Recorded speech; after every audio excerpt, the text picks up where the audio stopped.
Assalamualaikum warahmatullahi taala wabarakatuh. Jadi alhamdulillah, pada kali ini kita akan membicarakan berkaitan dengan perjalanan haji ataupun pelaksanaan ibadat haji dalam kursus intensif kita pada tahun ini. Jadi dalam masa untuk kita memahami bagaimana pelaksanaan ibadat haji dan cara mudah kita nak memahami perjalanan ibadat haji, iaitu perkara asas yang perlu kita kena tahu, boleh saya rangkumkan kepada 3, iaitu pertama berkaitan dengan rukun-rukun haji, kemudian yang berkaitan juga dengan wajib haji, kemudian berkaitan dengan perjalanan ataupun roadmap haji tersebut. Jadi pada kali ini saya akan terangkan bagaimana perkara ataupun perjalanan haji itu akan berlaku.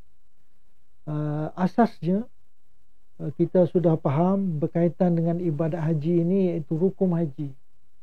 Rukun haji dia ada 6 sebagaimana yang dilayar, iaitu pertama sekali niat ihram haji. Ini yang pertama.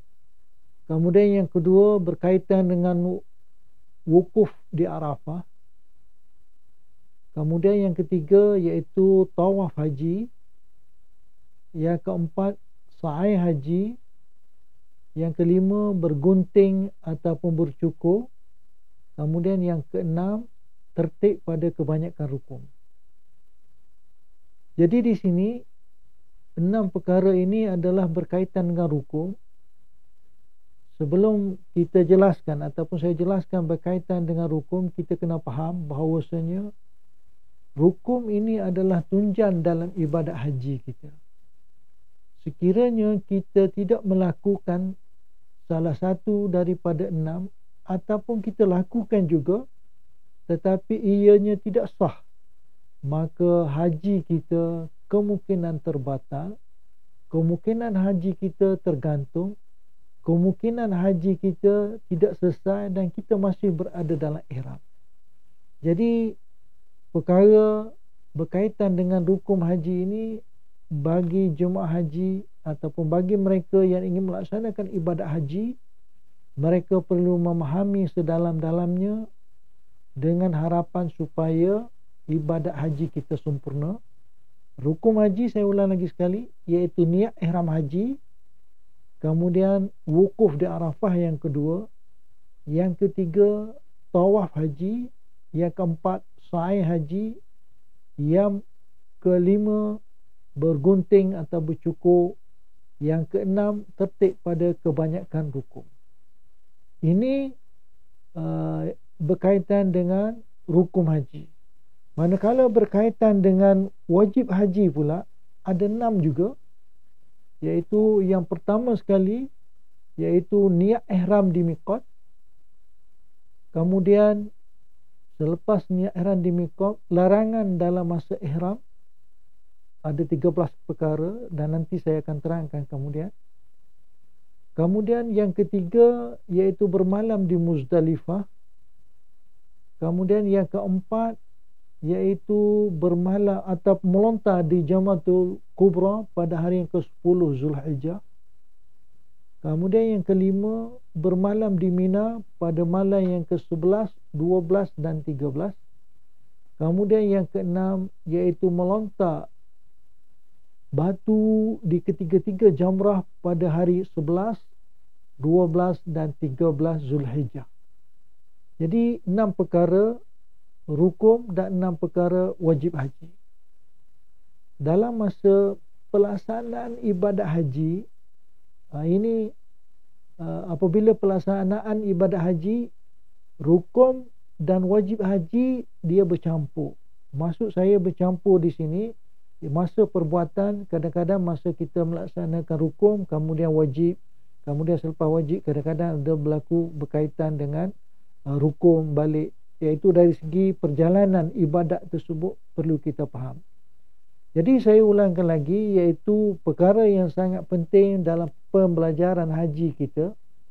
Pertama, kita kena faham rukun haji, wajib haji, kemudian rukmat dia ataupun perjalanan ibadat haji.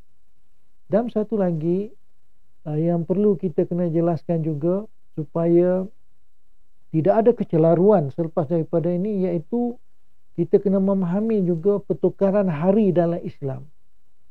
Di mana pertukaran hari dalam Islam iaitu bermulanya masuk waktu Maghrib. Bukan bermula 12:30 malam. Masuk waktu Maghrib pada malam tersebut, maka terjadilah hari.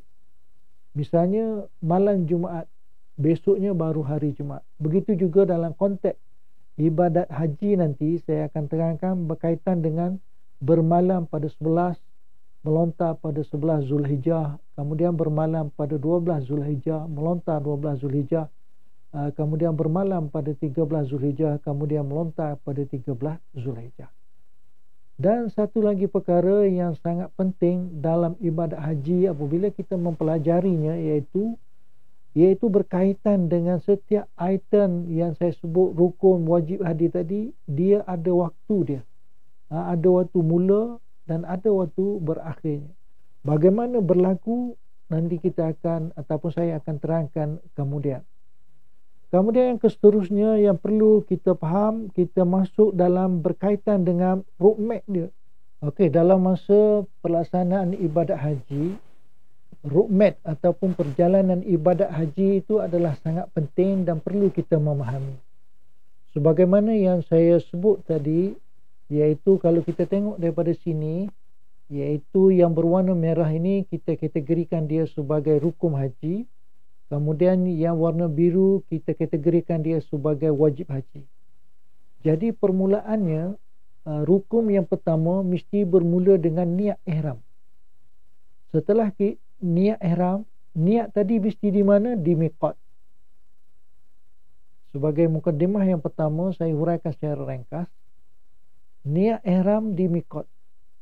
Setelah kita niat ihram di miqat, apa yang perlu kita kena buat? Kita kena jaga dalam ihram. Larangan dalam ihram dan niat di miqat, dia adalah kategori dalam wajib haji. Setelah kita jaga larangan dalam ihram, kita akan bergerak daripada Mekah, kita akan berwukuf di Padang Arafah.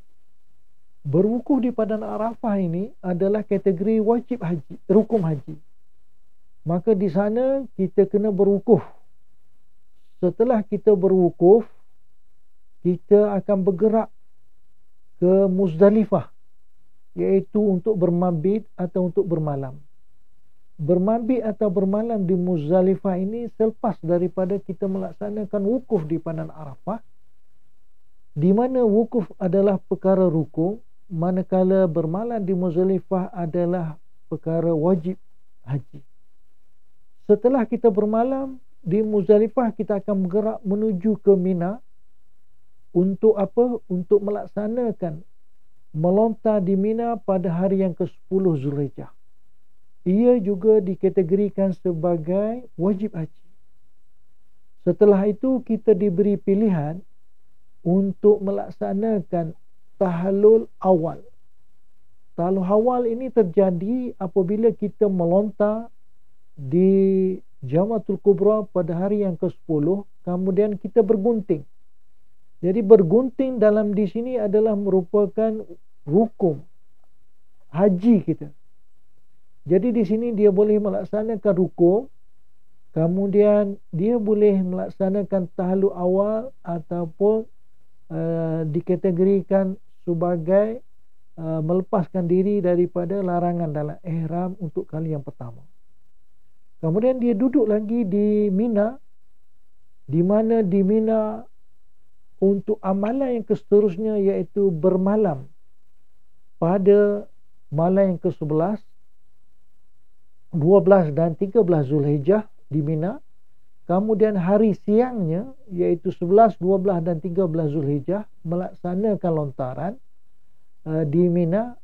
Ia juga adalah dikategorikan sebagai wajib haji. Kemudian setelah dia selesaikan amalan-amalan di Mina, jemaah akan bergerak ke Mekah untuk melaksanakan tawaf haji. Dalam kategori ini, tawaf haji adalah rukun bagi ibadat haji. Kemudian setelah selesai tawaf haji, dia mesti melaksanakan sa'i haji dan dia dikategorikan sebagai rukun haji. Kemudian setelah sa'i, maka dianggaplah sebagai tertib pada kebanyakan rukun dalam haji. Jadi di sini kita memahami secara ringkas bahawasanya mesti dimulai daripada niat ihram, kemudian berakhir dengan tertib pada kebanyakan rukun. Dan perlu juga kita kena ingat dalam ibadat haji juga, apabila kita melaksanakan niat haji kita, amalan haji mesti kita kena selesaikan. Kalau kita tidak selesai, berarti kita masih lagi berada dalam ihram. Dan sekiranya kita berada dalam ihram, sekiranya kita tidak selesai, maka kita dianggap sebagai orang yang berihram.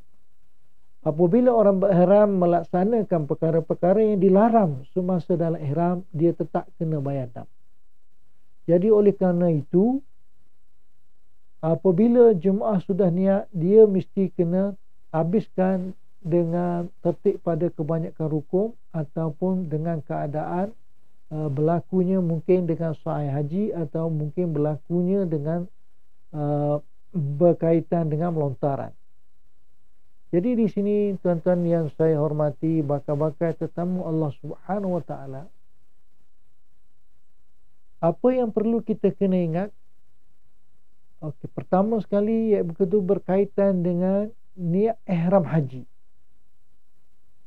Okey, niat ihram haji ini akan berlaku apabila kita melaksanakan haji, kemudian dia ada pilihan di sana. Dalam ibadat haji, cara mengerjakan haji ada 3 cara. Iaitu haji tamattu', haji ifrad dan haji qiran. Sebagaimana yang kita tahu bahawasanya haji tamattu', haji ifrad dan haji qiran ini bergantung bagaimana kita masuk Mekah. Sekiranya kita masuk Mekah dalam bulan ihram, dalam bulan haji dengan umrah dahulu, kemudian pada tahun yang sama kita melaksanakan haji, maka itu dianggap ataupun dikenali sebagai haji tamattu'. Jadi apabila mereka melaksanakan haji tamattu', maka dia masuk ke Mekah dengan umrah, berarti dia kena niat ihram umrah dulu, kemudian selesai amalan umrah, baru dia niat haji untuk melaksanakan ibadat haji. Nanti secara ringkasnya saya akan terangkan sekejap nanti. Kemudian yang kedua, cara mengerjakan haji cara ifrad. Ifrad ini kita masuk ke Mekah dengan niat haji, kemudian setelah selesai haji kita melaksanakan ibadat umrah. Itu dikatakan sebagai haji ifrad. Kemudian yang ketiga iaitu haji qiran. Haji qiran, apa maksudkan haji qiran? Haji qiran ini kalau kita masuk melaksanakan ibadat haji, umrah dengan haji serentak. Maksudnya kita akan niat haji dan umrah serentak, maka apabila kita selesai haji, maka selesailah kita umrah juga. Jadi tiga-tiga ini, tamattu', ifrad dan qiran ini, kalau orang itu memilih, kalau bakal jemaah haji memilih tamattu' ataupun memilih qiran, maka dia terpaksa kena bayar dam kerana haji tamattu', kerana haji qiran. Kalau dia memilih untuk melaksanakan haji ifrad, maka mereka tidak dikenakan dam. Jadi dam itu iaitu tertib takdir dengan menyembelihnya seekor kambing, mengikut syarat-syarat yang telah ditetapkan dalam bab dam. Jadi apabila kita memilih untuk tamattu', sebagaimana saya sebut tadi, maka kita masuk ke Mekah, mestilah kita berniat umrah. Nawaitul umrata wa haramtu biha lillahi ta'ala. Saja aku mengerjakan umrah dan aku berihram dengannya kerana Allah Ta'ala. Ini dikatakan niat. Jadi kalau dia buat haji ataupun melaksanakan haji tamattu', apabila tiba untuk mengerjakan ibadat haji, barulah dia niat mengerjakan haji, iaitu nawaitul hajja wa ahramtu bihi lillahi ta'ala. Saja aku mengerjakan haji dan kemudian aku berihram dengannya kerana Allah Subhanahu wa taala. Ini kalau kita memilih cara tamattu'.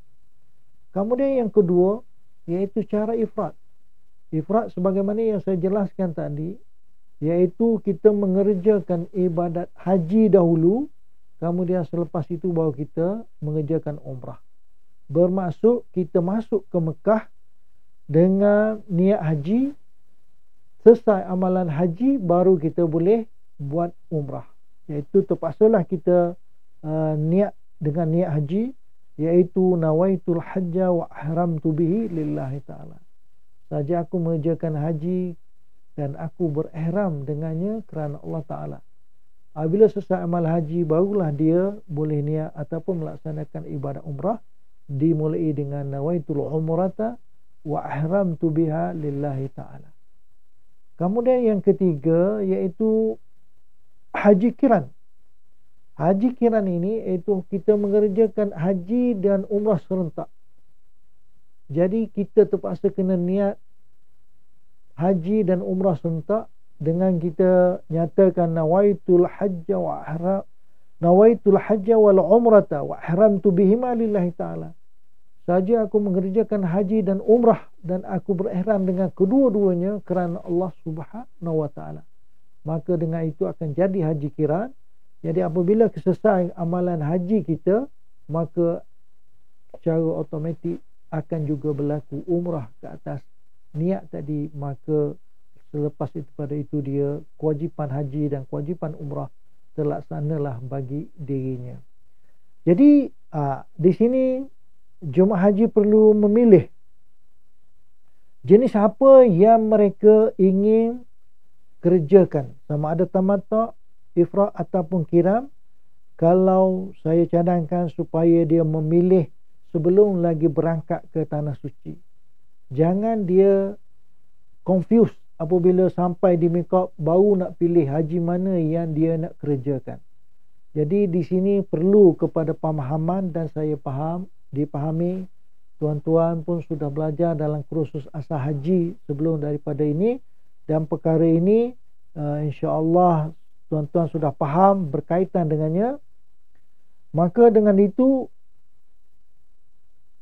akan berlakulah dan akan fahamilah apa yang dimaksudkan dengan niat ihram haji tadi. Jadi kalau kita faham berkaitan dengan niat, maka kita akan boleh tahu sama ada kita semasa sampai di miqat kita nak niat haji ataupun kita nak niat umrah. Setelah kita berniat ihram ataupun sudah tahu berkaitan dengan ihram, maka niat tadi mestilah berlakunya di miqat, iaitu yang nombor 2. Kita mesti niat di miqat ataupun sebelum daripada miqat. Lafaz niat tadi mestilah di tempat tertentu yang dipanggilkan sebagai miqat, iaitu sempadan.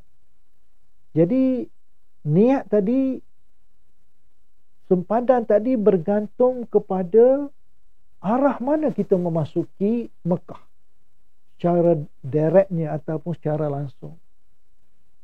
Sekiranya kita memasuki Mekah melalui daripada Malaysia terus memasuki Mekah tanpa pergi Madinah, maka miqat bagi kita iaitu di Qarnul Manazil. Lafaz niat tadi mesti sebelum melintasi Qarnul Manazil, semasa dalam kapal terbang. Biasanya petugas kapal terbang ataupun pilot akan memaklumkan kawasan miqat di Qarnul Manazil setelah kita berpakaian ihram, lelaki ataupun perempuan. Kalaulah jemaah itu memasuki daripada Madinah, jadi dia terpaksa kena melafazkan niat tadi, sama ada niat umrah bagi tamattu', niat haji bagi ifrad atau bagi ifrad ataupun qiran, ataupun kedua-duanya, iaitu di mana? Di Bir Ali.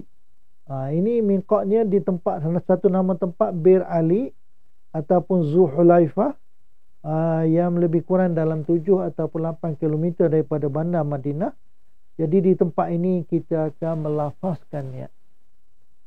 Melafazkan niat di miqat atau sebelum daripada miqat, maka dia termasuk dalam perkara wajib haji. Kalau kita tidak niat, berartinya tidak niat di situ, kita niat selepas daripada miqat, berarti kita sudah melanggar wajib haji. Satu item wajib haji. Apabila melanggar satu item wajib haji, maka dikenakan dam tertib takdir. Kalau kita tidak melaksanakan dam, maka haji kita ataupun umrah kita akan tergantung. Jadi perkara ini adalah sangat-sangat penting bagi kita. Kemudian ketentuan tempat dan masa yang saya sebut tadi adalah ketentuan tempat. Kemudian ketentuan masa pula, iaitu zaman, iaitu mesti kita niat tadi adalah mesti daripada bermulanya dalam bulan haji. Bermulanya bulan haji ini iaitu di mana? Bermulanya bulan haji bermula daripada 1 Syawal sehingga 10 ataupun sebelum fajar 10 Zulhijjah. Fajar hari yang ke-10 Zulhijjah. Itu dikatakan bulan-bulan haji. Maka dalam masa inilah kita perlu berniat. Kalau kita tidak berniat dalam bulan ini, dalam bulan haji, maka tidak akan jadi hajilah kita. Jadi oleh kerana itu, kawasan makan ni, iaitu tempat, dia ada dua, iaitu sempadan yang jauh, iaitu di Bir Ali, di Qanu Manazir, di Yalamlam ataupun di Jufah. Bagi mereka yang masuk melalui utara, kalau dia masuk melalui Yaman, melalui kapal laut, maka miqatnya di Yalamlam. Saya ingat yang ini jemaah haji Malaysia tidak terlibat. Biasanya jemaah haji terlibat yang daripada Malaysia, iaitu di Qanu Manazir dan juga di Bir Ali. Ini dikatakan miqat yang jauh. Kemudian apabila jemaah haji berada di tanah suci, lain pula miqatnya, iaitu dia panggil miqat kawasan tanah haram. Nanti saya akan terangkan kenapa miqat yang jauh dan juga miqat yang dekat dengan Masjidil Haram ini. Sebab bagi mereka yang duduk di tanah haram, setelah misalnya haji tamattu' tadi, dia masuk melalui dengan umrah. Bila masuk dengan umrah, miqatnya iaitu di Bir Ali atau Qanu Manazir. Apabila dia bermukim ataupun dia duduk di Mekah melebihi daripada 4 hari ataupun lebih daripada itu, apabila dia ingin melaksanakan ibadat haji, dia terpaksa kena niat haji. Kemudian niat bagi orang mengerjakan haji, miqatnya iaitu di tanah haram. Kalau dia nak buat umrah, dia kena keluar ke tanah halal. Sama ada di Arafah, di Ja'ranah ataupun di Hudaybiyah ataupun di mana-mana, asalkan di tanah halal, maka dianggap sebagai dia sah untuk berniat umrah. Manakala bagi orang yang nak berniat haji, mestilah berada dalam kawasan tanah haram. Itu kena faham. Masa dia dalam bulan haji, kemudian kawasan makan ni, iaitu miqat tadi bagi mereka yang mengerjakan haji dan bagi mereka yang mengerjakan umrah. Apabila kita faham benda ini, kita tahu berkaitan dengan miqat ataupun niat di miqat. Setelah dia niat, lafaz niat tadi mestilah di miqat. Setelah dia niat di miqat, apa yang dia kena buat lagi? Dia kena jaga larangan dalam ihram. Larangan dalam ihram ini bermulanya apabila dia niat ihram haji sehinggalah dia selesai melaksanakan ibadat haji. Sekiranya lama dia nak tahallul, berartinya panjanglah masa dia duduk dalam ihram. Sekiranya dia melaksanakan ibadat haji itu dengan segera, tanpa tangguh-tangguh, maka sekejap saja dia duduk dalam ihram. Jadi larangan dalam ihram ini, larangan hanya semasa berada dalam ihram saja. Kalau luar daripada ihram, dia adalah sebagai orang biasa.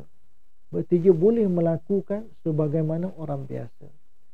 Jadi 30 perkara dalam larangan dalam ihram ini, antaranya iaitu 13 perkara. Sebagaimana yang saya sebut tadi, 13 perkara yang dilarang dalam masa ihram ini bermula daripada dia niat ihram sehingga dia tahlul. Sehingga dia tahlul.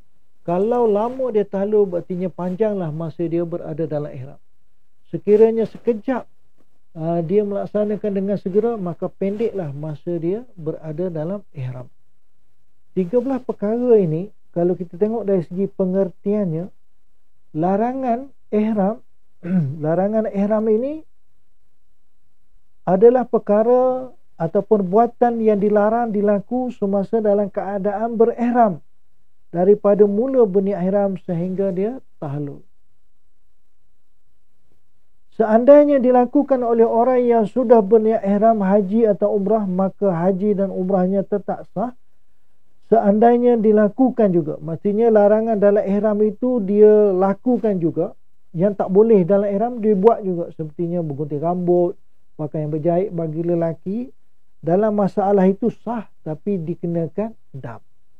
Jadi 13 perkara itu apa dia? Kita tengok. Yang pertama sekali, bagi lelaki semasa dalam ihram, dia mesti kena berpakaian ihram. Kemudian dia tidak boleh menutup kepala dengan apa-apa benda sekalipun. Kemudian yang kedua, dia tak boleh pakai yang bersarum, yakni yang berjahit. Berjahit yang dianggap sebagai bersarum lah. Berjahit itu tak boleh juga semasa berada dalam ihram. Bagi perempuan, tidak boleh menutup muka. Menutup muka seperti gambar di sebelah ini tak boleh pakai niqab dan sebagainya bagi perempuan. Tapi bagi lelaki tidak ada masalah. Ini timbul masalah pakai mask kan, semasa Covid dulu. Bagi perempuan tak boleh pakai mask sebab dia tu dianggap sebagai tutup muka. Bagi lelaki tak ada masalah, sebab perkara larangan dalam ihram ini berkuat kuasa hanya untuk perempuan saja. Kemudian sarung tangan. Sarung tangan pun untuk lelaki dengan perempuan tak boleh. Memakai bambawan tak boleh juga semasa dalam ihram. Memakai minyak di kepala ataupun di janggut pun tak boleh juga.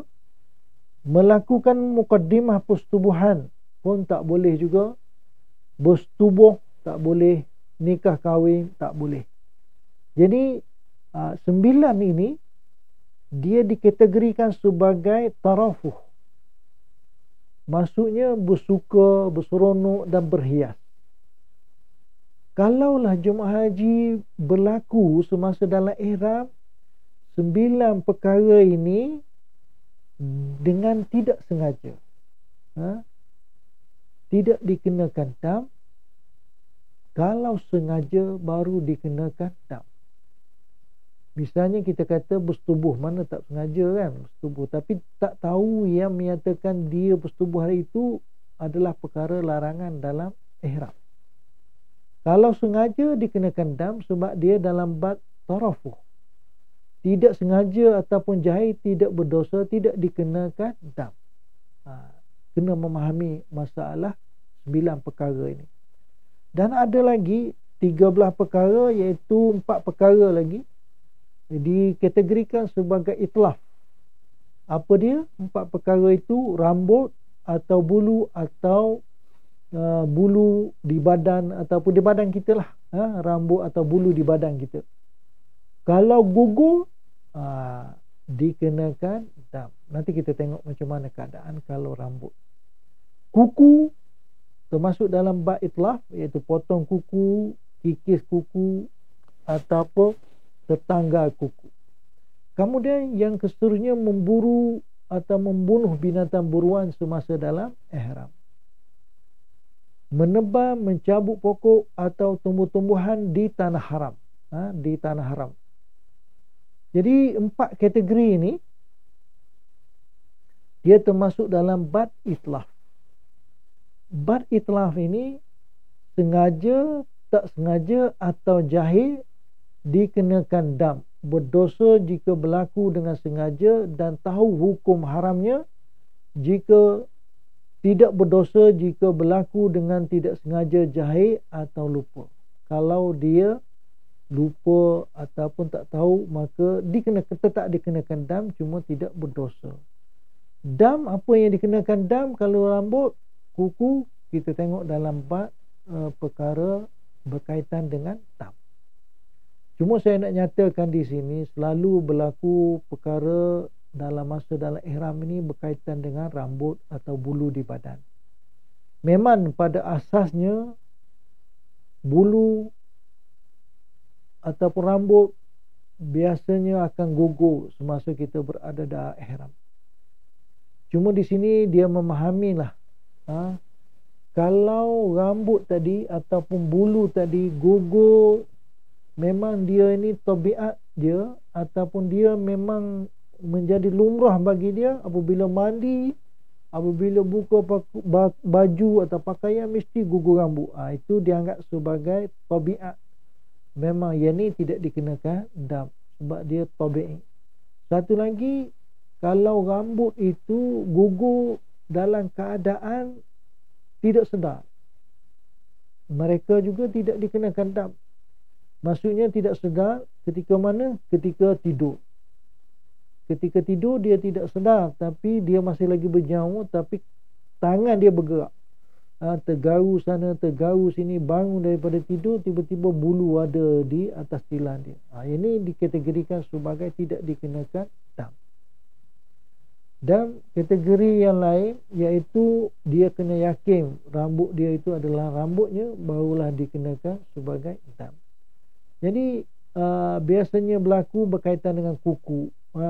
Jadi kalau kita nak tahu rambut, kalau dia ni gugur dengan sengaja, damnya kalau salah, biasanya kita tengok dia boleh pilih lah, sama ada dia nak memberi sedekah kepada fakir miskin selama 6 orang fakir miskin, dengan setiap fakir miskin itu 2 cupak beras, ataupun dengan menyembelih kambing, mengikut kategori dan bilangan rambut yang selalu gugur. Jadi itu secara ringkas saya huraikan supaya para bakal jemaah haji sekalian memahaminya. Ini dikategorikan sebagai dam mereka yang melanggar perkara yang larangan dalam ihram. Kemudian iaitu yang berkaitan dengan seterusnya, setelah dia melaksanakan niat ihram rukun haji, setelah dia melaksanakan perkara-perkara yang berkaitan dengan rukun dan wajib tadi, iaitu yang pertama, saya ulang balik, dia sudah niat ihram haji sebagaimana lafaz niat haji. Lafaz niat tadi mestilah di miqat. Di mana miqat? Saya nyatakan tadi miqat makani dan juga miqat zamani, miqat tempat dan juga miqat masa. Kemudian setelah dia niat di miqat, dia kena jaga larangan dalam ihram. Kemudian biasanya perkara ini bagi jemaah haji yang berada di Mekah, berlakunya di Mekah. Kemudian mereka akan bergerak menuju ke Arafah, iaitu di Padang Arafah. Untuk apa? Untuk kita berwukuf di Padang Arafah. Berwukuf di Padang Arafah ini, apakah yang dikatakan sebagai wukuf? Wukufnya asal daripada perkataan waqafa, berhenti. Jadi kita hendaklah berhenti di Padang Arafah. Apa yang dimasukkan dengan Padang Arafah, iaitu berada di Padang Arafah bermula daripada gelincir matahari pada hari yang ke-9 sehinggalah waktu subuh pada 10 Zulhijjah. Misalnya kita kata kita sampai di Padang Arafah 8 hari bulan ataupun malam ke-9, belum lagi masuk waktu wukuf. Masuk waktu wukufnya itu apabila gelincir matahari hari yang ke-9 Zulhijjah. Masuknya waktu zuhur, dengan kata lain masuknya waktu zuhur pada 9 Zulhijjah, kemudian sampailah fajar pada hari yang ke-10. Itu yang dikatakan masa yang dibolehkan untuk kita berwukuf di padang Arafah. Sah kita berwukuf di padang Arafah ini walaupun kita duduk secara sekejap sahaja dalam masa tersebut, maka kita dianggap sebagai sah dah kita melaksanakan wukuf di Arafah. Apabila sah kita berwukuf di padang Arafah, berartinya item yang berkaitan dengan wukuf di Arafah iaitu rukun, maka sahlah kita melaksanakan ibadat haji. Sebab Arafah ini adalah sangat penting kerana Al-Hajjul Arafah, haji itu adalah di padang Arafah. Kalau mereka tidak berwukuf di padang Arafah, maka ketika itu tidak ada hajilah baginya. Jadi apabila jemaah haji berada di padang Arafah, biasanya dia disediakan kemah. Jadi alhamdulillah pada tahun ini, pada tahun lepas, bermula pada tahun lepas, kemah-kemah kita pun sudah diubah suai, sudah diadakan dengan hawa dingin dan sebagainya. Alhamdulillah untuk kita selesa beribadat, bagi kita berwukuf di sana dengan keadaan baik dan sempurna adalah rahmat daripada Allah Subhanahu Wa Taala. Jadi wukuf tadi kan, ini katakan saya kata tadi iaitu Al-Hajjul Arafah, haji itu adalah Arafah. Wukuf adalah merupakan tian dalam bab haji. Kalau tidak berwukuf maka tidak ada hajilah dia pada tahun tersebut. Sebagaimana saya sebut tadi, bermulanya daripada waktu wukuf ini bermula daripada gelincir matahari masuknya waktu zuhur 9 Zulhijjah. Kemudian sampailah waktu subuh 10 Zulhijjah. Ini waktu dia.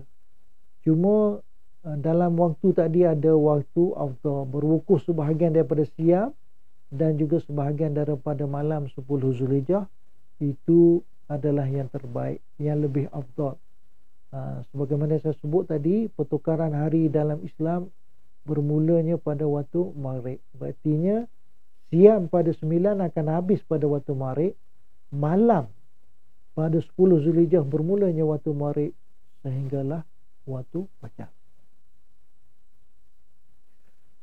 Jadi semasa kita berada di Arafah, di padang Arafah, mestilah kena ada syarat-syarat dia. Seperti biasalah, telah berniat ihram haji sebagaimana di skrin, dalam keadaan seorang yang tidak gila, tidak mabuk, tidak hilang akal, berada di Arafah walaupun seketika daripada waktu wukuf, itu dianggap sebagai sudah sah kita berwukuf di padang Arafah. Kemudian perkara-perkara yang digalakkan untuk kita amalkan semasa berada di padang Arafah, di sini khairud doa, doa yaumul Arafah. Sebaik-baik doa, doa di padang Arafah. Salah satu tempat yang mustajab kita doa. Digalakkan kepada jemaah haji tidak melaksanakan perkara-perkara yang lara atau perkara-perkara yang membuang masa, tidak berfaedah. Jadi biasanya petugas tamu haji menggalakkan mereka supaya banyak bertalbiyah, banyak berdoa, banyak mendirikan solat. Kemudian kalau mereka yang buat haji tidak sunat mereka berpuasa pada 9 Zulhijjah, sebab ini ada kisah Nabi di mana disuruh berbuka untuk mereka yang buat haji supaya tidak mengganggu amalan ibadah haji, berwuduk, membaca Al-Quran, memberi tumpuan sepenuh hati semasa mengerjakan ibadah haji. Jadi ini adalah di antara perkara-perkara sunat semasa kita berwukuf di padang Arafah.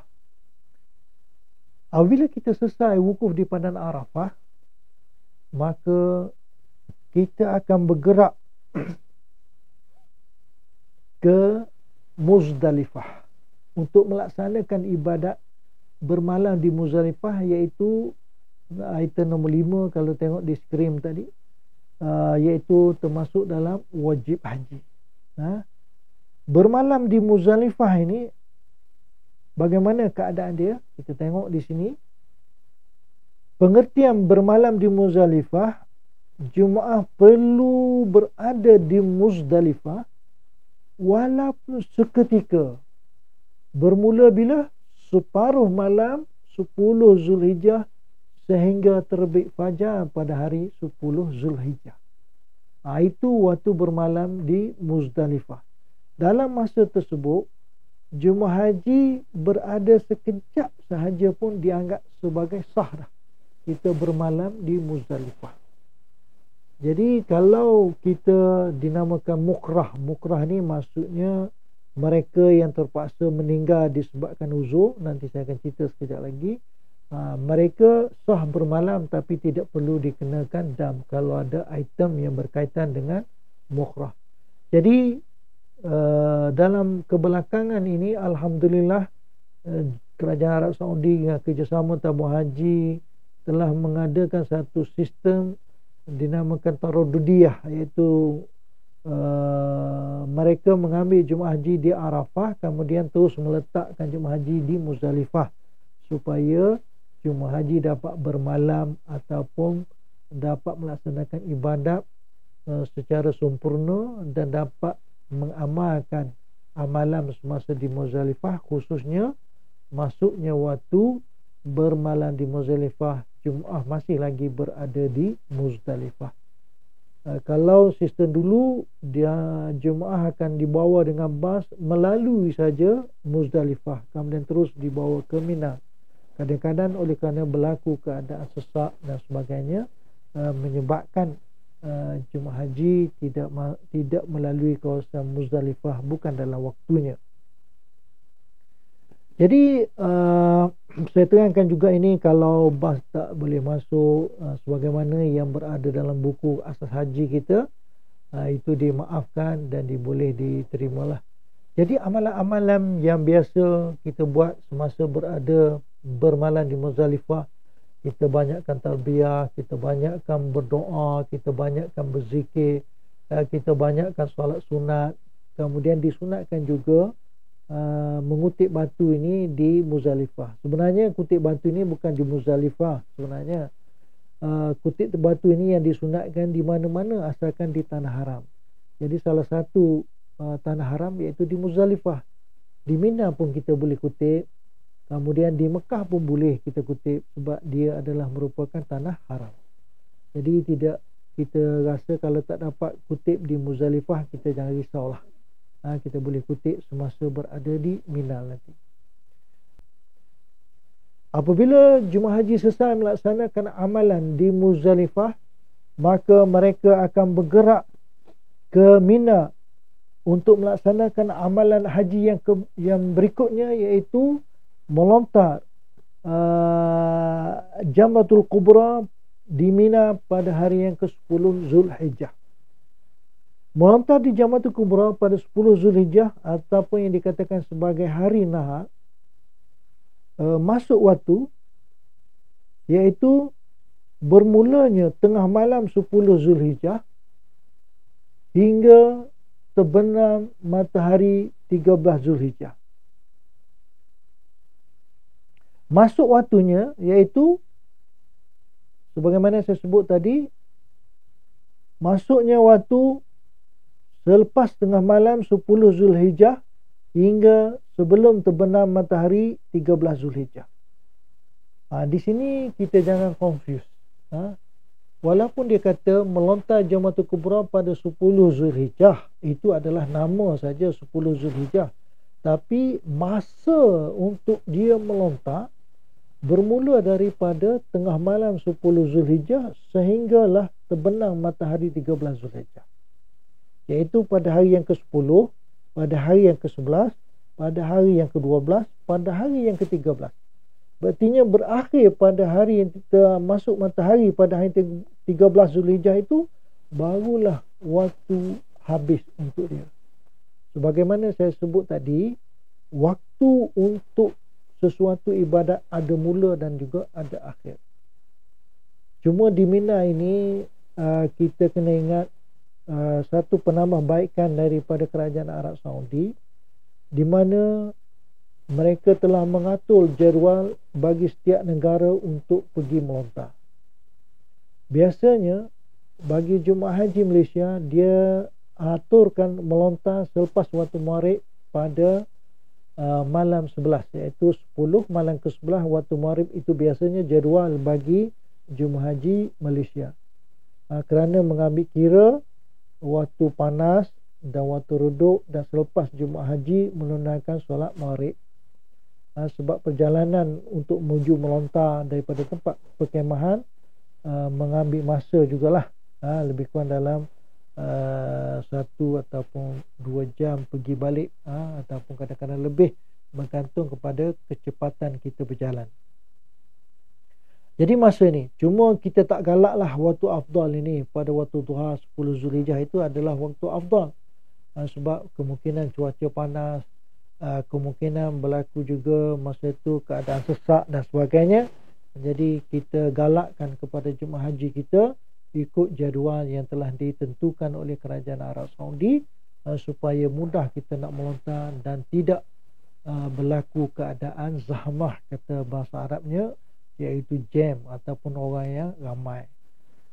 Jadi melontar di Jamratul Kubra ni pada hari yang ke-10 Zulhijjah ini, iaitu sebanyak 7 biji batu. 7 biji batu untuk kita lontar di Jamratul Kubra. Dalam keadaan itu, kita cuba tengok lokasi dia. Lokasi dia, kalau kita tengok daripada gambar ini, ini Terowong Muasim. Jadi jemaah haji Malaysia berada di sebelah sini. Kemudian dia berjalan akan melintasi bangunan ini, dia akan terus masuk ke jambak ini untuk melontar di Jamratul Sughra. Bagi hari yang ke-11 Sughra kita tak melontar lagi. Jamratul Wusta kat sini, kemudian Jamratul Kubra saja. Pada hari yang ke-10 kita tidak melontar di Jamratul Sughra, Wusta, kita hanya melontar di Jamratul Kubra saja. Manakala pada hari yang ke-11, 12 dan 13 barulah kita melontar ketiga-tiga jamrah. Bermula Jamratul Sughra, Wusta dan Kubra. Baru kita balik ke kemah kita sebagaimana hari yang biasa kita lah. Untuk lontaran ini ada syarat-syarat yang telah ditentukan. Syaratnya melontar satu persatu, yakin batu lontaran itu masuk ke dalam jamrah, tujuan tidak terpesong melainkan untuk lillahi ta'ala ataupun untuk melontar, cukup 7 batu dengan yakin masuk dalam jamrah. Kemudian masuk waktu melontar dengan batu atau jenis-jenisnya, hendaklah melontar dengan tangan, melontar dengan gaya lontar. Ini 8 syarat ini adalah untuk melontar di Jamratul Kubra pada 10 Zulhijjah. Kalau untuk hari ke-11 ditambahkan satu lagi, iaitu tertib pada lontaran. Itu syarat untuk kita melontar. Jadi apabila kita melontar di Jamratul Kubra, diberi pilihan kita untuk melaksanakan tahlul, dia panggil tahlul awal dan juga tahlul sani. Jadi apabila kita sudah melontar di Jamratul Kubra, kita tengok kepada nombor 5 yang merah itu bergunting ataupun bercukur. Maka ketika inilah kita hendaklah bergunting ataupun bercukur, tapi dengan syarat, ada 3 syarat utama, iaitu mesti kena masuk waktu bergunting. Masuk waktu bergunting iaitu selepas separuh daripada malam juga. Kemudian rambut yang digunting mestilah rambut di kepala, sama ada di hujung, di pangkal atau rambut di kepala dianggap sebagai sah. Kemudian tidak kurang daripada 3 helai rambut ataupun lebih. Jadi guntingan tadi mestilah berlaku selepas separuh daripada malam, pada malam 10 Zulhijjah. Bagi orang mengerjakan haji, samalah. Masuk waktu bergunting, bercukur bagi umrah adalah selepas selesai sa'i. Itu dia kata untuk perbezaan saja. Manakala perlu diambil perhatian, iaitu pertama sekali rambut. Kalau rambut biasanya afdal untuk lelaki dia bercukur, kemudian untuk wanita dia afdal bergunting saja. Banyaklah kelebihan-kelebihan kalau kita tengok daripada hadis, mereka yang bercukur ini setiap dosa ataupun setiap pahala akan dikira bergantung kepada rambut yang digugurkan. Itu di antara syarat-syarat kata perkara-perkara yang digalakkan bahawasanya untuk rambut kita. Jadi apabila dia bercukur, ini dikatakan sebagai tahallul. Tahallul ni maksudnya melepaskan diri daripada larangan dalam ihram, menghalalkan apa yang dilarang tadi. Apabila kita berihram, kita diharamkan daripada 13 perkara. Jadi apabila kita buat yang 3 tadi, atau yang kita buat 2 daripada 3, iaitu melontar di Jamratul Kubra, kemudian bergunting, maka kita dilepaskan daripada apa yang diharamkan. Itu yang dikatakan sebagai tahallul tadi. Tahallul ialah melepaskan diri daripada perkara yang dilarang dalam ihram. Pada mulanya kita tak boleh pakai, kita berpakaian kain ihram. Kita pakai kain ihram. Apabila kita tahallul, kita boleh pakai yang biasa. Begitu juga wanita berada dalam keadaan ihram pada mulanya, kemudian dia boleh pakai yang biasa, dengan maksudnya dia bolehlah bergunting, bercukur rambut. Bagi lelaki bolehlah nak pakai bawang-bawangian, bolehlah untuk untuk mandi, untuk guna sabun dan sebagainya lah, sebagai melepaskan diri mereka daripada larangan dalam masa ihram. Ini dikatakan sebagai tahallul. Tahallul dia ada beza di sini, tahallul haji dengan tahallul umrah. Tahallul umrah ni ada satu saja, tahallul umrah. Satu dikatakan tahallul umrah. Bagi haji dia ada 2, iaitu tahallul awal dengan tahallul tsani. Apakah yang dimasukkan dengan tahallul awal? Tahallul tsani senang saja. Dia ada 3 kategori ataupun 3 nama. Melontar di Jamratul Kubra 10 Zulhijjah, tawaf, rukun dan sa'i, rukun haji, kemudian bergunting atau bercukur. Kalau kita buat 2 daripada 3 ni, tak kiralah mana dulu pun, tawaf, rukun dulu pun boleh, tawaf dan sa'i dikira satu. Kemudian kita pergi melontar ataupun kita terus bersyukur, dianggap 2 daripada 3, maka itu dikatakan sebagai tahallul awal. Tahallul awal. Kalau kita dah buat ketiga-tiga ni, semua dah kita laksana, maka namanya adalah tahallul tsani. Apakah yang dikatakan, apakah keistimewaan bagi tahallul awal dan tahallul tsani ni?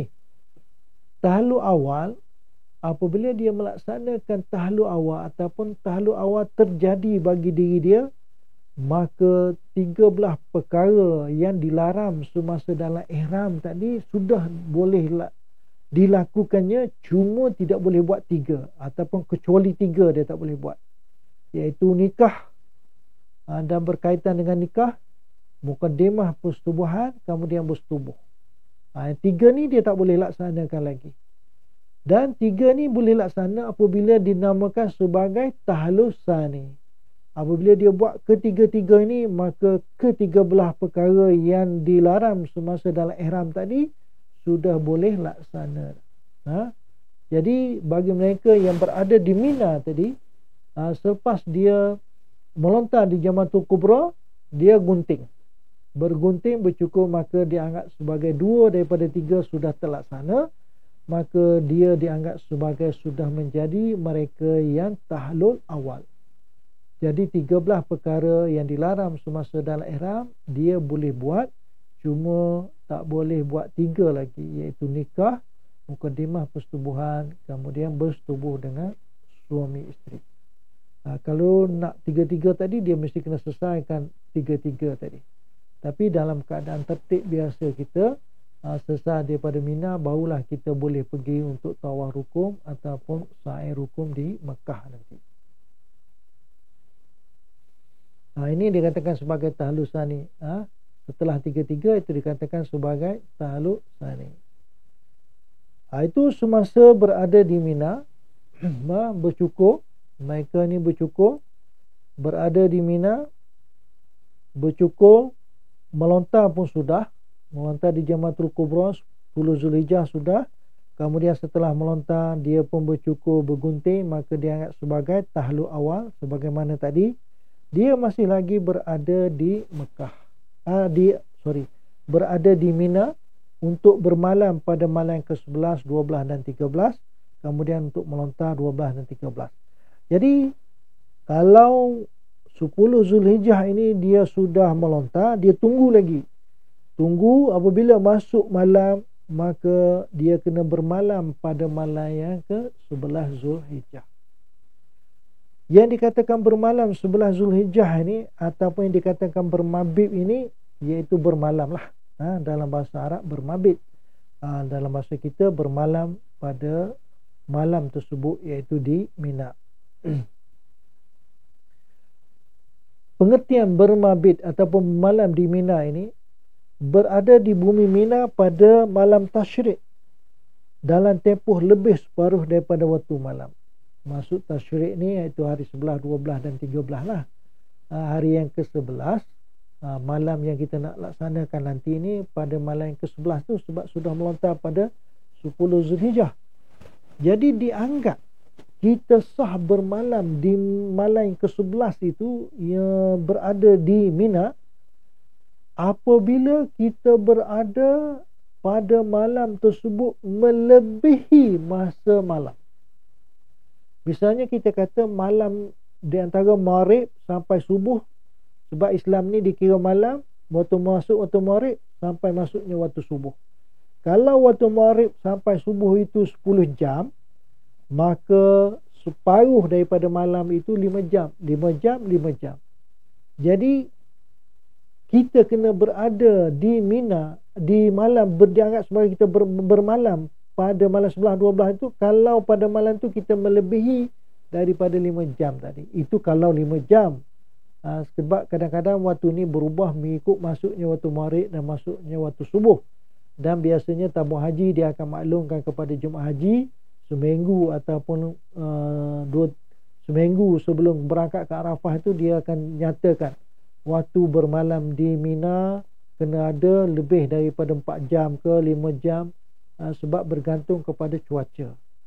Jadi kita kena duduk lebih daripada separuh tempoh bermalam, barulah kita dianggap sebagai bermalam pada malam tersebut. Yang ini biasanya bagi jemaah haji dalam kategori muassasah, dia duduk saja di kemah dia, tak ada masalah. Kadang-kadang berlaku jemaah yang dia duduk masuk di Mina malam, keluar balik. Maka Mina kadang-kadang syarikat-syarikat yang ada rumah di luar, bukan daripada kawasan Mina, dia buat masuk, keluar masuk. Jadi yang itu tidak dikira, melainkan apabila dia duduk melebihi daripada tempoh malam, baru dianggap sebagai dia sah bermalam pada malam tersebut. Kalaulah kita kata disebabkan oleh uzur ni dikategorikan, kalau kita tengok dalam kitab Bahru Wafi ataupun kitab Manasikul Haji, kalau kita uzur, sakit ataupun orang menjaga orang sakit, maka dianggap sebagai dimaafkan mereka tidak bermalam di Mina pada malam tersebut dan tidak dikenakan dam dan dikategorikan sah. Ini orang yang dikategorikan sebagai mereka yang dikecualikan daripada kena dam dan dianggap sebagai bermalam, walaupun dia pada hakikatnya dia tidak bermalam di situ, tapi disebabkan oleh keuzuran, termasuk takut ancaman, menjaga, menemani orang sakit. Ini bagi mereka yang bagi mereka doktor ataupun mereka rombongan perubatan biasanya akan menjaga orang sakit, jadi tak sempat untuk bermalam di Mina, dianggap sebagai tidak berdosa, dianggap sebagai sah mereka bermalam di Mina. mencari pekerja, terpaksa mukrah, petugas yang menjaga kepentingan dan kebajikan jemaah haji pun dianggap sebagai mereka yang dikecualikan daripada tidak bermabit di Mina. Ini pandangan daripada batu bermalam mengikut pendapat yang asah lah. Ini kemah kita. Kalau ditunjuk gambar kemah kita berada di Mina, mungkin dalam keadaan tidak seperti rumah kita lah. Bermalam ada dalam kemah, mungkin ada dalam keadaan sesak sikit. Jadi kena banyak bersabar lah, sebab dalam keadaan orang ramai. Ini suasana kemah kita. Ini suasana jemaah tidur. Ini bukan jemaah mati ni, jemaah tidur rehat pada malam tersebut kan. Sebab tidak ada kain selimut, dia gunakan kain ihram sebagai kain selimut dia pada musim sejuk dan sebagainya. Itu gambaran kita semasa kita bermalam di Mina. Apabila kita sudah bermalam di Mina pada malam yang ke 10, malam yang ke 11, maaf. Pada malam yang ke-11 kita sudah bermalam. Pada hari yang ke-11 kita kena melontar. Melontar ketiga-tiga jamrah pada hari yang ke-11. Ini melontar. Ini ditunjuknya gambar terawih muasim untuk tempat kita pergi melontar tadi. Ini syarat dia. Syarat juga macam tadi, cuma ditambahkan iaitu tertib pada lontaran. Ini masuk waktu melontar dan tertib melontar. Mesti kena bermula daripada Jamratus Sughra, Wusta dan Kubra. Jadi pada hari yang ke-11 ini, waktu dia, waktu masuknya waktu melontar pada hari yang ke-11, iaitu bermulanya waktu yang diharuskan ini selepas daripada fajar. Selepas daripada fajar 11 Zulhijjah hingga terbenam matahari 13 Zulhijjah. Pada hari yang ke-11 tadi, bermula kita melontar, masuknya waktu subuh hari yang ke-11. Hari yang ke-11 subuh, hari yang ke-12, hari yang ke-13 masuknya waktu maghrib. Pada malam yang 14 tu baru habis waktu melontar. Jadi dia boleh pilih masa mana dia nak pergi melontar. Sama ada hari yang ke-11 petang ke malam ke. Ini waktu melontar. Dalam jadual ni pun dia masuk juga waktu melontar hari yang ke-12. 12 masuknya waktu subuh hari yang 12. Berakhirnya sama, iaitu 13 Zulhijjah. Hari yang ke-13 bermulanya subuh pada 13 Zulhijjah, berakhirnya hari yang ke-13. Waktu dia. Cuma di sini untuk kefahaman kita, untuk pembelajaran kita, sebagaimana saya sebut tadi, biasanya jadual waktu melontar ini sudah diatur oleh kerajaan Arab Saudi, maka kita ikut jadual untuk pergi melontar tadi. InsyaAllah amalan haji kita ataupun amalan lontaran kita akan sah insyaAllah. Begitu juga melontar di ketiga-tiga jamrah. Kita kena tahu, semalam hari yang ke-10 kita melontar di Jamratul Kubra saja. Jamratul Kubra. Tapi pada hari Tasyrik 11, 12 dan 13 kita kena melontar ketiga-tiga. Bermula daripada Sughra, Wusta, Kubra. Untuk hari yang ke-11. Untuk hari yang ke-12 pun sama. Bermula daripada Jamratul Sughra, Wusta dan Kubra. Hari yang ke-13 pun sama, Sughra, Wusta, Kubra. Sughra ni dalam bahasa Arab kecil lah, jamrah yang kecil. Dia kata nama jamrah kecil.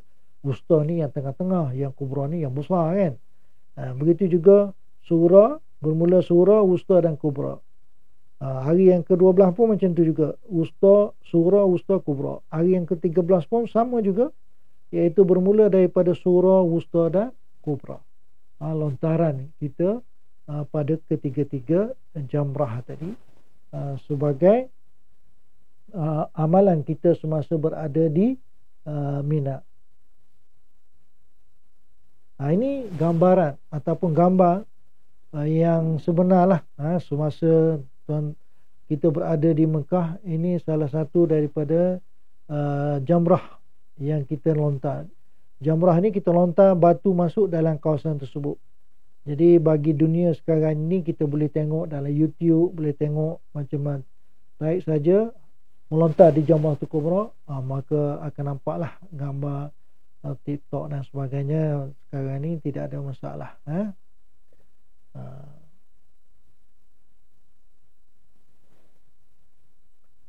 Ini kaedah melontar. Kita melontar wakil. Melontar kalau kita ada sakit, dimudahkan oleh agama kita, rukhsah, kemudahan dibagi, kita boleh wakil. Nanti tuan-tuan masalah wakil itu, tuan-tuan boleh sampai sana, nanti kita rujuk kepada petas kita, iaitu pembimbing ibadat haji tanah suci, insyaAllah.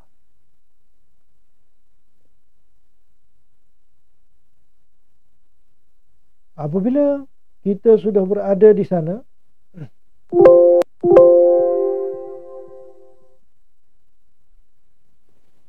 apabila kita sudah berada di sini, sudah kita melontar amalan-amalan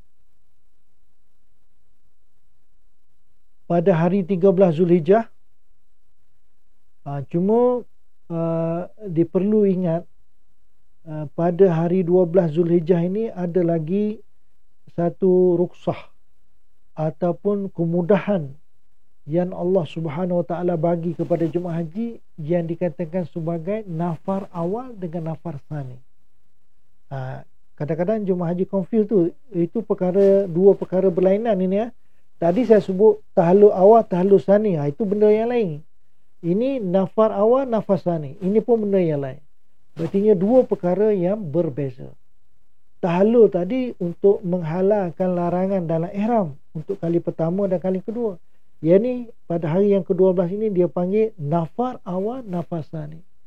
Maksud nafar ini kalau dalam bahasa Arabnya dia panggil nafara. Nafara ni maksudnya berlari, keluar lah, meninggal kan. Jadi dibolehkan kita meninggalkan Mina untuk kali yang pertama. Dengan 5 syarat. 5 syarat untuk kita buat nafar awal di sini. Pertama sekali, dia mesti melontar pada hari yang ke-11 dan 12. 3 jamrah. Yang kedua, dia mesti bermalam pada malam yang ke-11 dan 12 di Mina pada malam tersebut. Yang ketiga, dia mesti ada niat ataupun azan untuk buat nafar awal setelah dia melontar di Jamratul Kubra pada hari yang ke-12. Kemudian dia niat untuk buat nafar awal itu dalam kawasan Mina. Kemudian yang seterusnya, dia tidak berazan. Tidak berazan apabila meninggal Mina, tak mau datang dah lagi ke Mina apabila dia keluar daripada Mina. Kemudian dia mesti kena keluar Mina yang terakhir pada hari yang ke-12 tadi, mestilah sebelum masuknya waktu Maghrib. Ini kita akan belajar lebih lanjut lagi lah, itu sebagai mukadimah saja. Nanti berkaitan dengan nafar awal. Cuma saya nak nyatakan di sini, kalau mereka buat nafar awal, ini dipanggil rukhsah ataupun kemudahan yang Allah Ta'ala bagi kepada kita, dan dia ada beberapa kelebihan lah. Pertama, kelebihannya dia tak perlu bermalam pada malam yang ke-13, dan tak perlu kena bayar dam pun kerana tidak bermalam, dan dia tak perlu melontar pada hari yang ke-13, dan hajinya sah dan tidak dikenakan dam. Kemudian dia tak perlu pergi melontar, saya sebut dah tadi, bermalam pun saya sudah sebut, dan dia menyegerakan balik ke Mekah atau membuat amalan-amalan lain atau keluar daripada Mina pada hari yang ke-12. Hajinya sah, tak dikenakan dam, dan amalan lainnya adalah diterima. Jadi keistimewaan mereka yang buat nafar awal. Bukan kata kalau dia meninggalkan Mina kena bayar dan tak. Ini adalah kemudahan yang Allah SWT bagi. Jadi terpulang kepada jemaah haji lah untuk melaksanakan nak tinggal di Mina pada hari yang ke-12 ataupun nak sambung lagi pada hari yang ke-13. Kadang-kadang jemaah haji ada dia nak sampai 13. Kadang-kadang tabung haji pun dibagi pilihan. Bagi KT yang pembangan balik awal tu digalakkan buat nafak awal. Sebab ini adalah kemudahan yang Allah SWT bagi mereka yang mengerjakan haji. Tidak ada kesalahan dan tidak ada kemudaratan. Ini adalah keistimewaan yang diberi oleh Allah SWT bagi mereka yang mengerjakan ibadat haji. Okey, yang seterusnya tuan-tuan, apabila dia melaksanakan amalan di Mina, selesai amalan di Mina, maka dia akan bergerak ke Mekah untuk melaksanakan rukun haji, iaitu tawaf haji. Kemudian melaksanakan sa'i haji, melaksanakan tertib pada kebanyakan rukun.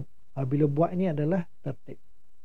Jadi saya ulangkan lagi sekali, kita bermula dengan niat ihram, rukun, niat di miqat adalah wajib, larangan dalam ihram adalah wajib, wukuf di Arafah adalah rukun, bermalam di Muzdalifah adalah wajib, kemudian melontar di Mina adalah wajib, kemudian bercukur bergunting adalah rukun, melontar bermalam 11, 12, 13 adalah wajib, melontar 11, 12 adalah wajib. Satu lagi yang saya ingin sebutkan juga, tadi saya sebut rukun. Rukun kalau dia tak laksana memang tidak ada haji lah dia. Wajib haji, kalaulah dia tidak laksana, ada cara untuk mengesahkan haji dia, iaitu dengan cara ganti dengan dam. Dam itu tengok apa yang dia tinggalkan. Kalau dia tinggal melontar ketiga-tiga, maka damnya tertib takdir. Kalau setakat larangan dalam ihram rambut, mungkin bayar 1 cupak beras. Sebab itulah saya galakkan apabila jemaah haji sudah selesai amalan haji, mereka berjumpa dengan pehtas kita, iaitu pembimbing ibadat haji tanah suci. Nyatakan amalan yang dilaksanakan, kita minta perakuan daripada pehtas kita. Kalau pehtas kita kata amalan kita tak ada dah apa-apa, alhamdulillah, kita tak payah risau dah. Orang kalau kita balik ke tanah air selepas daripada tu, orang nak kata apa, katalah. Kadang-kadang ada setengah orang dia kata, haji kau tak sah, kau tak buat macam ni, tak buat. Padahal kita dah buat dah, cuma kita tak boleh nak hurai saja. Jangan dengar kata orang, kita dengar cakap pehtas kita.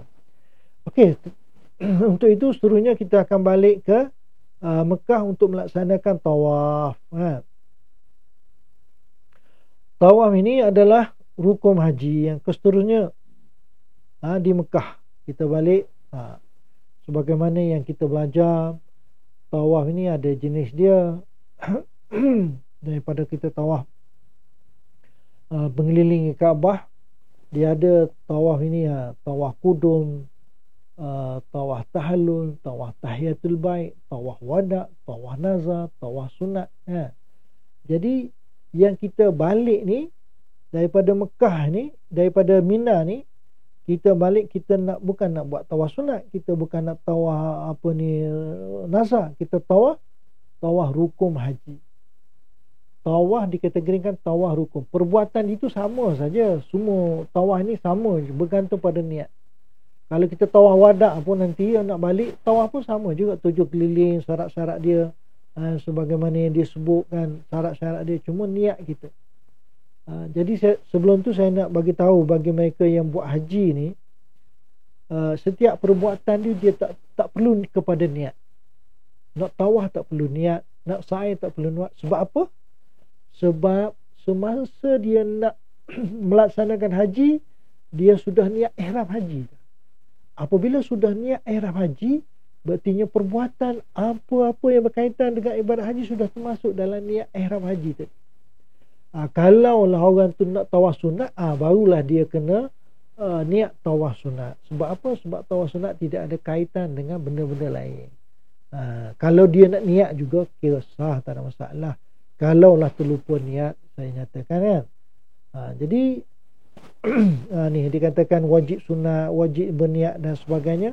Dan perkara yang sangat penting sekali bagi jemaah, perlu semasa tawaf ini menjaga syarat-syarat yang 8 ini.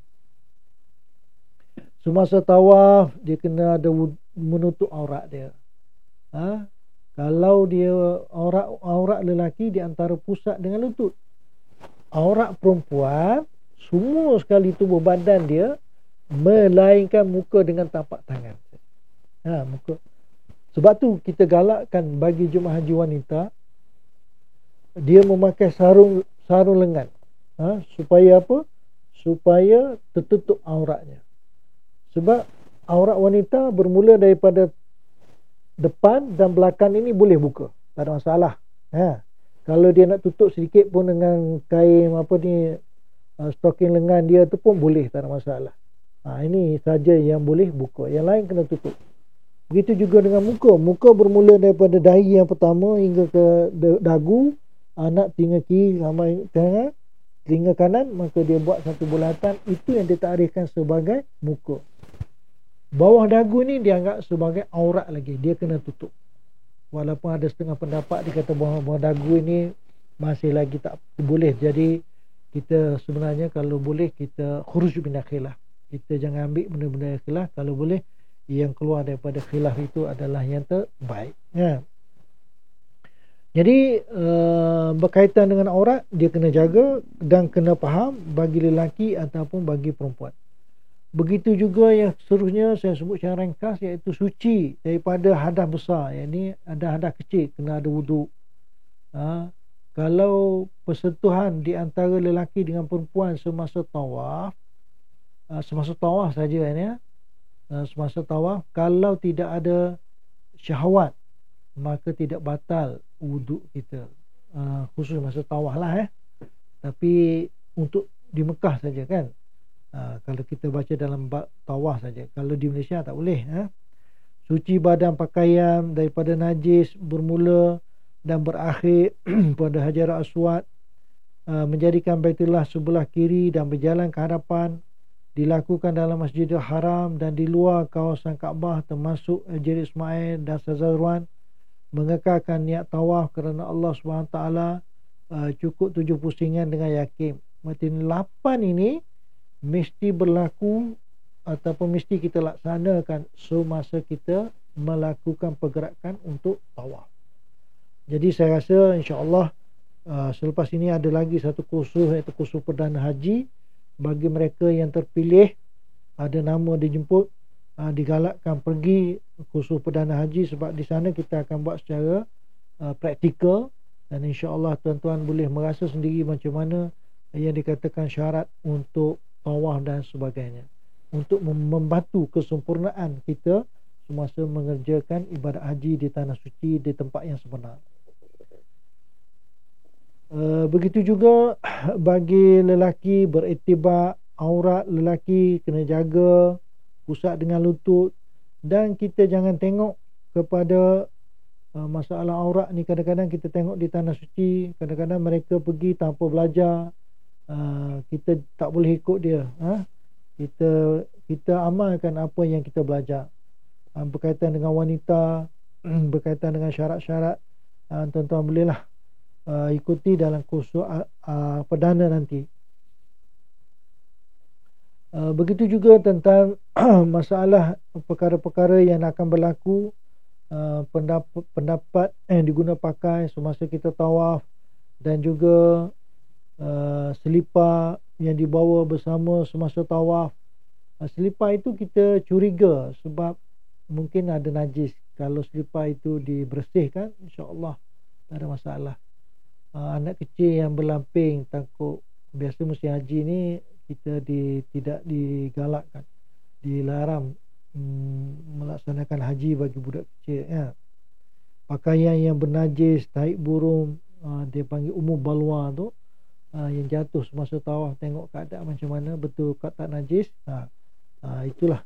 Kemudian kita tengok perlu juga berkaitan dengan macam mana 7 keliling dengan yakin. InsyaAllah kita akan belajar semasa kursus haji perdana nanti, dan tuan-tuan digalakkan sangat-sangat untuk hadir dalam kursus haji perdana, supaya apa, kalau ada permasalahan yang timbul lagi, boleh secara direct dengan pekta kita, iaitu pengkursus ibadat haji tanah air.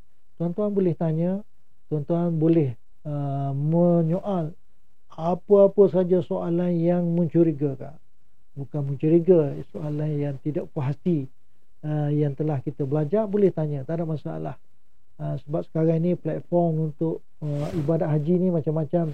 Kamu haji laksanakan, ada dalam Instagram, ada dalam TikTok, ada Facebook, ada dalam soal jawab, macam-macam lah, supaya kita memahami dalam masalah ini, supaya haji kita haji yang mengikut hukum yang telah ditetapkan oleh Allah Subhanahu Wa Taala. Ini syarat-syarat yang saya nyatakan tadi, seperti dilakukan dalam Masjid Haram, mengekalkan niat, dan sunat-sunat semasa kita tawaf, insya-Allah. Kemudian seterusnya, selepas kita tawaf, apa yang kita kena buat? Kita kena sa'i. Sa'i di mana? Di dalam Masjidil Haram. Kalau kita tengok dalam gambar ni, sekarang ini ada 7 tingkat ya, tempat sa'i. Ini di Masjidil Haram. Ini adalah Bukit Safa dan juga Bukit Marwah. Berjalan ulang-alik antara Bukit Safa dan Bukit Marwah menurut syarat-syaratnya. Ataupun dikatakan tarikh sekarang, berjalan ulang-alik bermula di Bukit Safa dan berakhir di Bukit Marwah menurut syarat-syaratnya. Sebab kadang-kadang ada jemaah haji confused, dia kata berjalan ulang-alik antara. Jadi antara Bukit Safa dan Marwah ni bermulanya di tengah-tengah tu kan. Itu silap faham dari segi takrif dia. Sekarang ini masjid laluan ke Bukit Safa Marwah itu diberi tunjuk semasa setelah kita selesai melaksanakan tawaf, maka jalan keluar untuk pergi ke Bukit Safa dan Marwah melalui dalam masjid ini. Keluar daripada sana, kita akan tengok pandu arah yang dinyatakan di dinding masjid.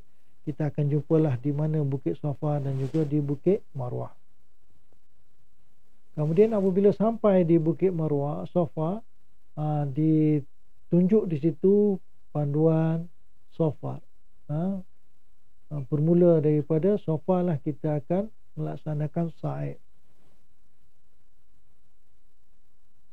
Sekarang ini kalau di Bukit Safa ataupun di tingkat bawah Bukit Safa itu dihalang oleh Lut Sina. Jadi kita sampai di sini kira lebih afdal lah. Nanti kita akan tengok macam mana dikatakan sebagai sunat semasa sa'i. Kemudian di sini laluan untuk berkursi roda kawasan tengah, ini untuk menuju ke Bukit Marwah. Daripada Bukit Safa menuju ke Bukit Marwah, daripada Bukit Marwah Bukit Safa. Jadi 7 keliling. Daripada Bukit Safa ke Bukit Marwah dianggap sebagai 1 kali. Kemudian daripada Marwah ke Safa 2 kali, sekali 2 kali. Daripada Safa ke Marwah 3, Marwah ke Safa 4, Safa ke Marwah 5, Marwah ke Safa 6, kemudian daripada Safa ke Marwah maka 7. Mesti berakhirnya di Bukit Marwah. Jangan kita pusing satu ni dikira satu. Dikira satu hala ni adalah satu. Kemudian semasa kita sa'i, kita akan jumpa lampu hijau kat atas ni kan. Lampu hijau tu sunat semasa kita melaluinya, kita berlari anak bagi orang lelaki lah. Bagi orang perempuan tidak digalakkan lah. Kemudian laluan daripada Bukit Safa ke Marwah, ini daripada laluan sa'i dari Bukit Safa ke Bukit Marwah.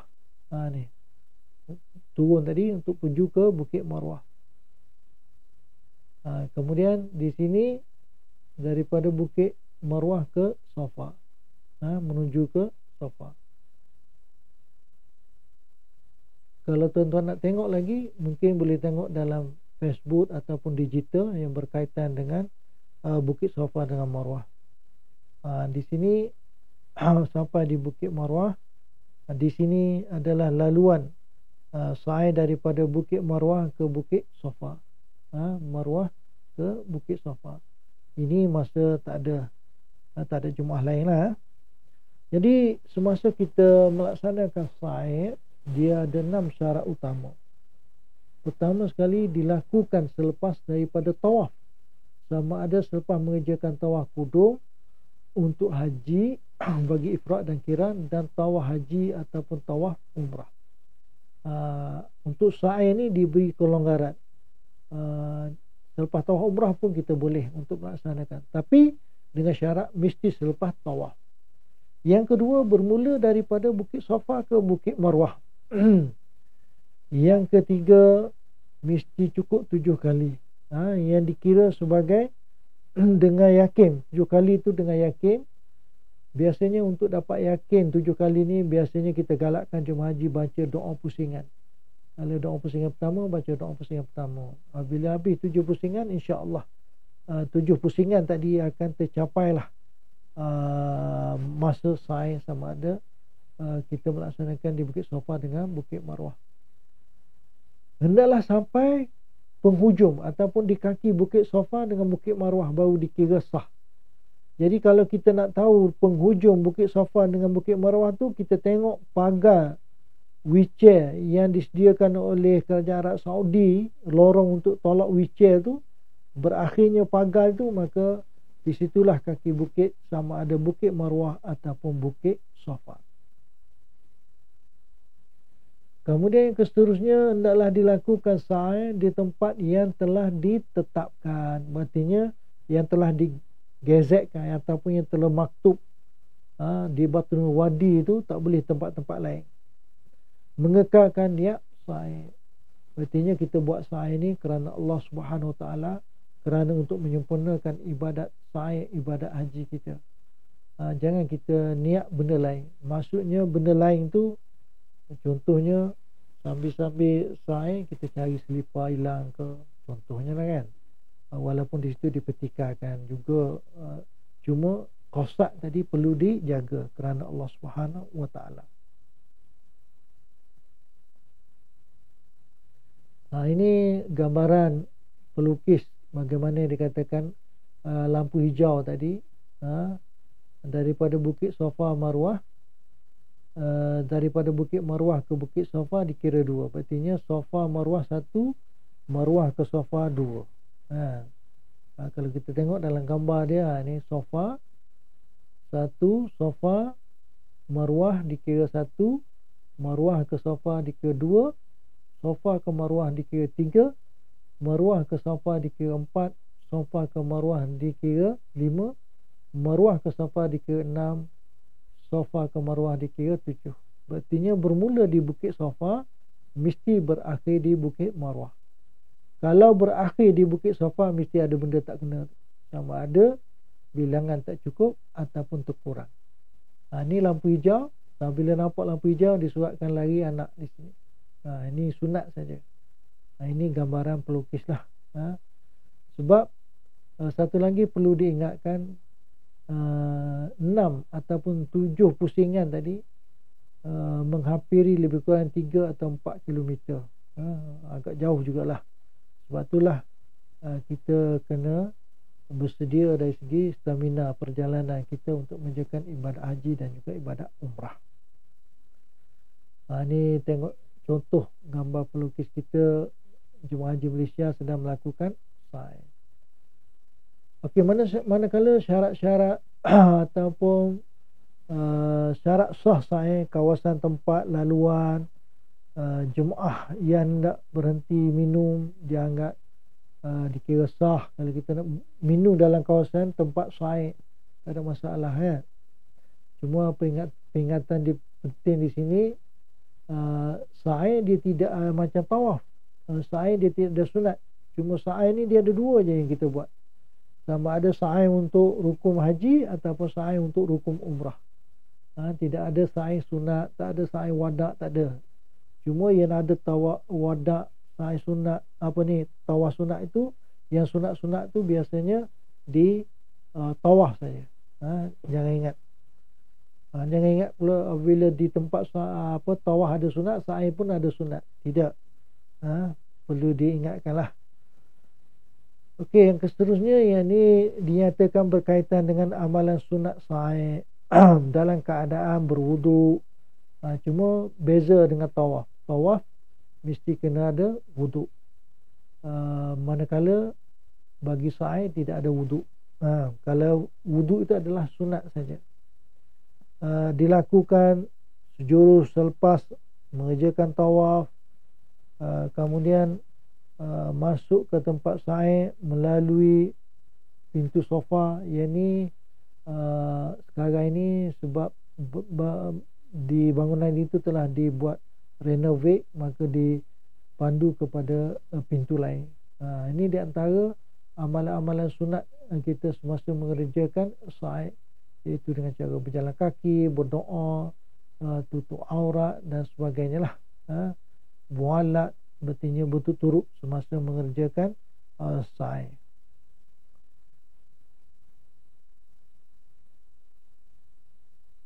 Okey, apabila selesai daripada kita melaksanakan sa'i, maka dianggap sebagai kita tertiblah pada kebanyakan rukun.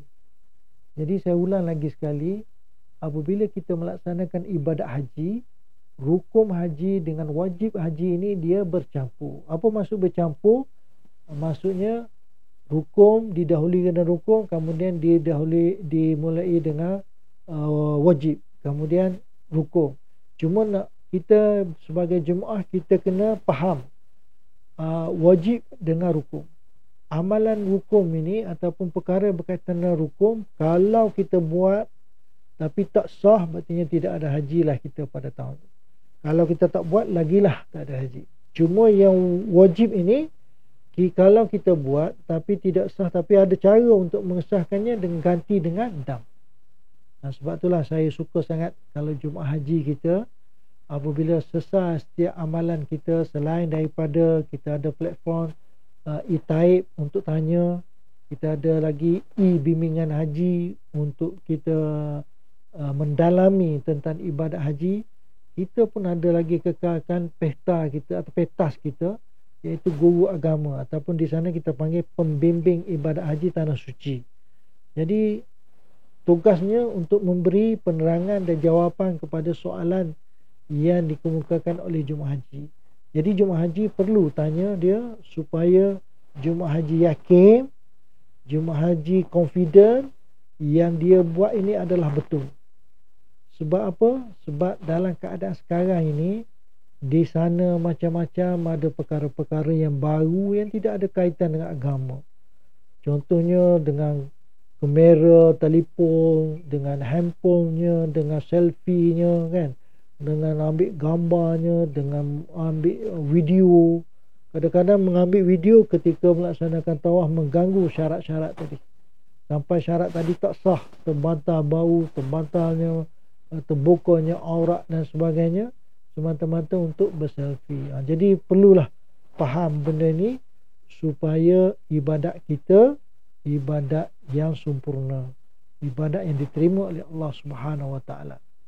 Jadi tuan-tuan yang dirahmati oleh Allah Subhanahu Wa Taala, apabila selesai saja daripada sa'i tadi, maka tertib tadi, tertib ni kita tak laksanakan dia, cuma dalam keadaan tertentu kita dah buat sebagaimana yang dinyatakan tadi, maka dia ada dalam satu keadaan, dua keadaan, ada dalam tiga keadaan, empat keadaan ini. Ini dianggap sebagai tertib. Jadi bagi jemaah haji, ikut perkara yang dinyatakan tadi, ikut turutan ini, di sini insya-Allah ibadat kita akan sempurna. Ikut jadual yang tabung haji buat. Ini kaedah yang dilaksanakan oleh tabung haji. Kadang-kadang ada juga kaedah yang kedua, yang ketiga, yang keempat, yang ada. Kalau kita mempelajari lebih lanjut lagi, kita akan dapat tahu bagaimana pelaksanaan ibadat haji. Kadang-kadang kita pergi ke Mekah dulu, misalnya masa berada di Mina, dia buat tawaf, dia buat sa'i, kemudian dia balik ke Mina balik. Dari segi hukumnya macam mana? Berartinya dalam haji ni, kalau kita ikut tertib dia, insya-Allah haji kita sah. mengikut waktu dia. Jadi buat akhirnya, bagi para jemaah sekalian, saya mengharapkan benar supaya apabila tuan-tuan pergi ke tanah suci, puan-puan bakal haji dan juga bakal hajah, pertama sekali betulkan niat kita. Kita buat ini adalah kerana Allah Subhanahu Wa Taala. Kemudian kita perlu berdoa kepada Allah Subhanahu Wa Taala supaya perjalanan kita ini, perjalanan haji ubudiyah kita kepada Allah. Kemudian berdoa pada Allah Ta'ala supaya Allah Ta'ala mudahkan pembelajaran kita berkaitan dengan haji dan umrah, dan kita kena kekalkan pembelajaran berterusan walaupun sampai di Mekah. Nanti di Mekah nanti ada tamu haji buat program apabila selesai umrah, yang pertama dia buat postmortem. Hadirlah dalam taklimat supaya benda ini dapat kita yakin, supaya kita dapat amal umrah ataupun haji kita dengan sempurna. Sebab peluang yang tuan-tuan dapat untuk pergi haji ini adalah pemberian daripada Allah. Berapa ramai lagi manusia yang nak pergi haji tapi tidak ditulis nama oleh Allah Subhanahu Taala. Jadi tuan-tuan yang sudah ada nama, sudah dapat pergi haji, ini adalah jemputan Allah yang sangat peluang keemasan sekali. Jadi apabila sebut peluang keemasan, kita buatlah haji kita dengan keemasan, iaitu dengan cara yang betul, dengan cara sebagaimana Rasulullah SAW ajar kepada sahabat-sahabat dia. Khuzu anni manasikakum. Buatlah amalan ibadat haji sebagaimana yang telah saya ajarkan kepada kamu. Sebab apa? Haji yang kita buat cara Rasulullah, insya-Allah haji kita haji yang diterima sebagaimana yang telah disepakati oleh ulama-ulama yang muktabar untuk diajar kepada jemaah haji dan juga jemaah umrah sekalian. Dengan itu, wabillahi taufiq wal hidayah. Wassalamualaikum warahmatullahi taala wabarakatuh.